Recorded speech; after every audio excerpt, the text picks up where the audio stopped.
for Star Trek, and we understand there are different worlds of races, universes of races, if you will, that independently evolved, even though in Star Trek they all look like humans with modifications on them, which doesn't make a lot of sense. But that withstanding, oh God, where was I going with this? I think my brain just lots of locations, 7 symbols.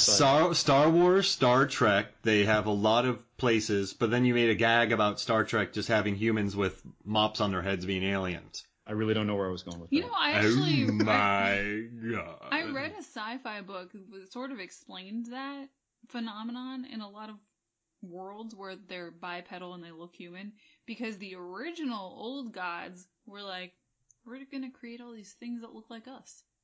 Oh. And right. Created in our image, sure. Mm-hmm. So Ra. That's what Gaga was thinking about. Oh my gosh. It was. But, alright, so then I guess, you know, they get to the castle, they find out, they blow up the... You know what I love, too, is when they attack the civilization, they didn't have much money in the budget, so they just did a bunch of really tight shots of people flying around. So Emmerich went in there with a camera and just did some close-ups of people falling down. It's pretty inventive. And then the one sandstorm in there, he just saw it happening and he grabbed a camera and ran out with it. He's like, we gotta get this for B-roll. So that Roland Emmerich grabbed a random camera and just started shooting it. Just take the camera, toss it down a dune. Yeah. Let it keep filming. That's great. Yeah, I remember what I was trying to get. There it comes. We were talking about the Stargate itself. Yes. What if, okay, so I was talking about all these different worlds and different universes. Who's to say that Stargate was created by Ra's race? Yeah. That could have been, like, think of Valerian in the World of 1,000 Planets. No. Like, think of Star Trek and I all want these to think about that movie. But think of Star Wars and how we keep going to different planets, and even though everyone has very similar technology, it seems. But that withstanding, we're talking about different universes potential. Like Ra clearly can travel pretty far because he went to the other side of the known universe. Mm-hmm. Think about Spider-Man into the multiverse. Yeah. So maybe the Stargate is something that predates even the existence or evolution of his own species. Yeah, no, that's totally plausible. Jeez Louise. This Ra's up to something. He might hardly know how to use that thing. He might have found that like humans stumbling across an Allspark in Transformers and then just figuring out something they can do with it, and they think that's what it's for, but really they just figured out a thing you can do with it. Like, he might only have figured out how to safely get to a couple places. Yeah.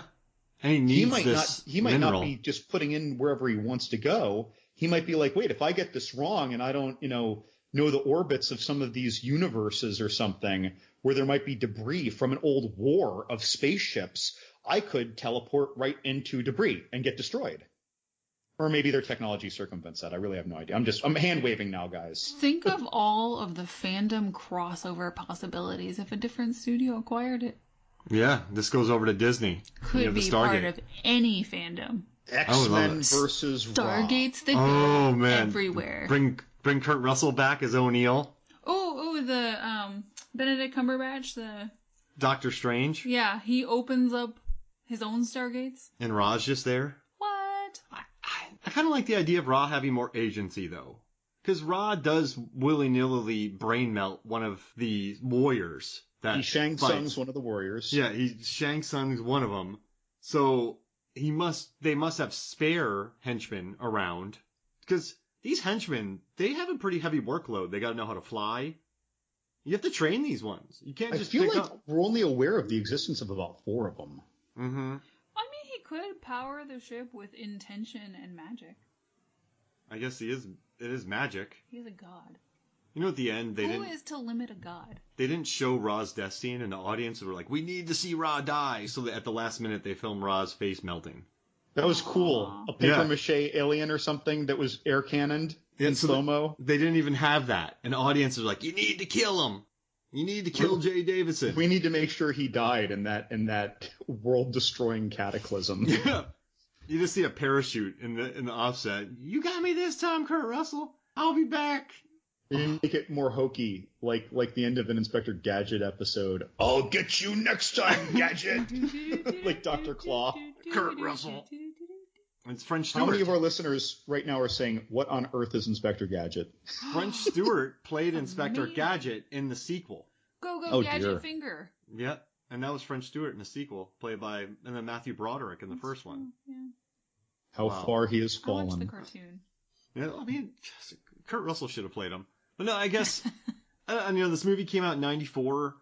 It came out in October, and it still did pretty well with the box office. And in 94, too, to be so successful, because I think action was moving in a different place. And you can tell me if I'm wrong or not, but you had True Lies, you had Speed, there was Pulp Fiction, there was kind of a different world. And this one comes out, Stargate, and I think it was a success. Do you think this movie was maybe a success because it sort of satiated a sort of old-timey action-adventure, very Lawrence of Arabia style film? I was going to say, I feel like they sci-fied Indiana Jones and divided Indiana Jones' character into a couple different characters. Mm-hmm. Yeah, your warrior, your investigator, your academic, right? And a couple of basics, but it felt more like that. It felt more like an adventure movie than an action movie. And while they can be the same thing, someone may say The Mummy is an action movie, but I say it is, but it's an adventure movie. Yeah, I definitely get Indiana Jones vibes. The whole movie, just the score reminds me of it, and just the tone of the movie. It's very adventure, going on an adventure.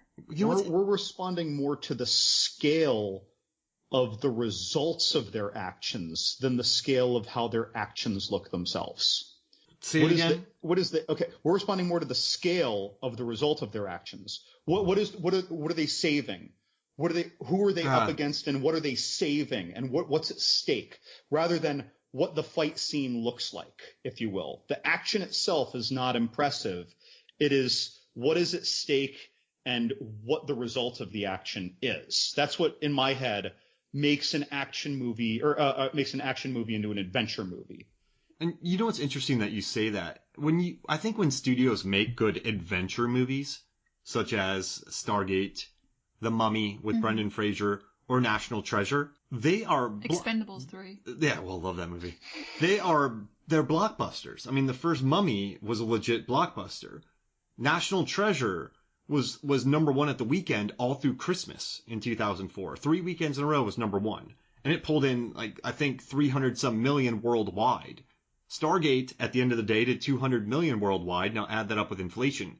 But you have this sense of adventure. You have some hieroglyphics. You have some clues. You're kind of lost in a spot. You have to find a way to get back. Well, they tend to be very breezy. They move along through the plot. You don't feel bogged down or like you're sitting there waiting for something to happen. Yeah, there's always momentum in these movies. Because Stargate, right? They get to Stargate in no time. Yeah. He's playing tic-tac-toe on the Stargate. And then they're at the place, and then Ra comes down, then they come back, and then they get loose, and then they come back in the battle. It's so fast-paced. Like the Mummy, right? They let the Mummy loose, all hell comes loose. National Treasure, he's always looking for treasure. They never stop moving. So do you think audiences are just hungry? So it seems like critics don't really, they didn't love. Mummy just is now fresh at 61%. National Treasure's rotten. Stargate's rotten. But audiences eat them up. I mean, this is a 7.1 score on IMDb. 70-something score on Rotten Tomatoes from audiences. Do you think just audiences are hungry for adventure movies, John, that are good? Willow? When you can respond well to the scale of the action, I think that it provokes a more emotional response. I'd like to compare True Lies and Indiana Jones and the Temple of Doom, especially because I think that this movie models after Indiana Jones and the Temple of Doom. Right? Yeah. They're traveling. They just end up somewhere by accident, stumble across an oppressed people. And even though they don't focus on it a lot, they are enslaved to mine this stuff. Mm-hmm. And they save them against this powerful, sorceress, mystical leader. And then they just go on their way. One stays. But, then they just go on their way. But so in Indiana Jones, think of the fights. We love watching the fights, but Indiana Jones is not a good fighter. He's just scrappy. And he's fighting a lot of people who aren't good fighters. And when he ever fights people who are good fighters, he usually gets his butt handed to him, and he barely gets out. Mm-hmm. The fights are not impressive. They're fun to watch, because Harrison Ford's a good actor and Spielberg's a good director. But the action is not what's getting us. It's the result of the action. It's the joke of how he wins, right? We're focusing on that, and then we're responding to him saving this enslaved people. In True Lies, Tom Arnold and Arnold Schwarzenegger are saving a huger number of people from a horrible, cataclysmic nuclear death. But we're watching Schwarzenegger beat the crap out of people, and that's what's fun. We're seeing him launch a terrorist on a missile into another helicopter. That's what's fun. We are not responding to the scale of things. And so, again, while it's fun watching people beat the snot out of bad guys, you feel more when you see Indiana Jones saving all those kids. You know what's at stake when he's trying to do it, and you think about it more. That's just my take on it. I think it's more fun to watch True Lies every damn week in a row because the fights are so fun. I think that I can predict responding to scale. What about Tomb Raider? Action, adventure? The problem, I love True Lies. Oh, I like Tomb Raider. Those were huge hits in video game and. But would you lean more into action or adventure? Or... I think that movies like Tomb Raider and The Mummy are doing a really good job of marrying the action more into the adventure. Yeah, that makes sense. Some of her fight scenes are memorable, especially in the setup in the beginning. Like they establish she's tough. Mm-hmm. But then you go on an adventure. You should listen to our True Lies episode, by the way. Personally, by the way, I think Tomb Raider is more of an action movie. Okay. I think they focus a lot on the action scenes, and I don't feel the scale as much. That's personal, but that's my take. With True Lies, I love True Lies, but there's just too much of like the lying to the family, and then she becomes a spy, and then the Bill Paxton. That's what keeps me from watching it every week. It's more of a yearly one for me. I like National Treasure because it's just so. Oh, it's so cheeky too. Yeah, Great. Yeah, and there's no like.